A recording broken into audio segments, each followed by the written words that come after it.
High বন্ধুরা, নিয়ে এসেছি একটা নতুন ব্লগ ছোট্ট।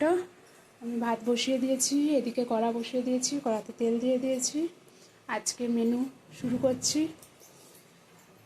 ফার্স্টে আমি করে নেব ভেন্ডি ভাজা। ভেন্ডি তো আপনারা অনেক রকমভাবে ভেজে খেয়েছেন, আমি একটু আজকে নতুনভাবে ভাজছি। হয়তো আপনারা এটাও খেয়েছেন, তাও একবার দেখুন। তেলটা গরম হয়ে গেছিলো, ভেন্ডিটা দিয়ে দিয়েছি। এর মধ্যে আমি 2-3টে কাঁচা লঙ্কা চেরাই করে দিয়েছি। ভেন্ডিটা একটু ভালো করে ভেজে নেবো, লাল লাল করে। ছাকার তেলটা একটু বেশি দিয়েছি আমি। স্বাদ অনুযায়ী লবণ আর হলুদের গুঁড়ো দিয়ে দিয়েছি, সামান্য পরিমাণে কাশ্মীরি গুঁড়ো লঙ্কা দিয়েছি।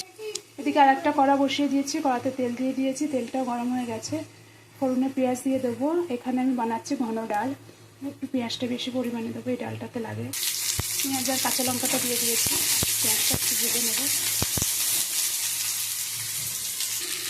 পেঁয়াজটা ভাজা হয়ে গেছে, ডালটা দিয়ে দিয়েছি। ডালটা একটু হালকা নাড়িয়ে দিয়ে দিয়েছি আমি স্বাদ অনুযায়ী লবণ, হলুদের গুঁড়ো আর কাশ্মীরি গুঁড়ো লঙ্কা। এবার ভালো করে আরেকবার নাড়াচাড়া করে জল ঢেলে দেবো। ডালটা ভাজা হয়ে গেছে, এবার জল দিয়ে দিয়েছি, এবার ফুটতে দেবো। এদিকে ঢেঁড়সটা প্রায় আমার ভাজা হয়ে গেছে। নামানোর আগে একটু পেঁয়াজ আমি দিয়ে দিয়েছি। পেঁয়াজটা একটু হালকা ভাজা হলেই ঢেঁড়সটা আমি নামিয়ে ফেলবো। এইভাবে ঢেঁড়সটা ভেজে খেয়ে দেখবেন, আশা করি আপনাদের খুব ভালো লাগবে। রুটি দিয়ে তো খুবই ভালো লাগে। ভেন্ডি ভাজাটা হয়ে গেছে, এবার তুলে ফেলবো। কড়াতে আবার তেল দিয়ে দিয়েছি, ফোড়নে আমি 5 ফোড়ন আর শুকনো লঙ্কা দিচ্ছি। কেটে রাখা পেঁয়াজটা দিয়ে দিয়েছি, পেঁয়াজটা একটু হালকা লাল লাল করে ভেজে নেবো। এটা আমি বানাচ্ছি গাঁটি কচু আলুর একটা সবজি। পেঁয়াজটা ভাজা হয়ে গেছে, কেটে রাখা আলু আর গাঁটি কচুটা দিয়ে দিয়েছি। আলু আর কচুটা ভাজা ভাজা হয়ে গেছে, কেটে রাখা টমেটোটা দিয়ে দিয়েছি। মশলাগুলো ব্যবহার করব।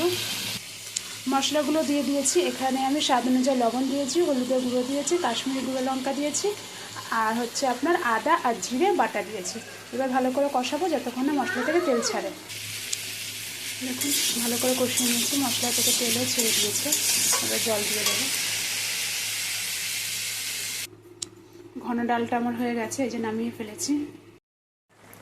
কচুটা আমার এই যে ফুটছে, জলটা একটু ভালো করে সেদ্ধ হয়ে গেলে, জলটা কমে গেলে নামিয়ে ফেলবো। আমার মেনু আজকে এখানে শেষ। আমার মেনু হলো আজকে দুপুরে গাঁটি কচু আলু দিয়ে একটা সবজি, ঘন ডাল, আর হচ্ছে আপনার ঢেঁড়স ভাজা। যদি রেসিপিটা ভালো লেগে থাকে তাহলে একটা লাইক, শেয়ার, কমেন্ট আর সাবস্ক্রাইব করবেন। আর প্লিজ আমার পাশে থাকবেন, আমি তো সবসময় আপনাদের পাশে আছি। Thank you, by.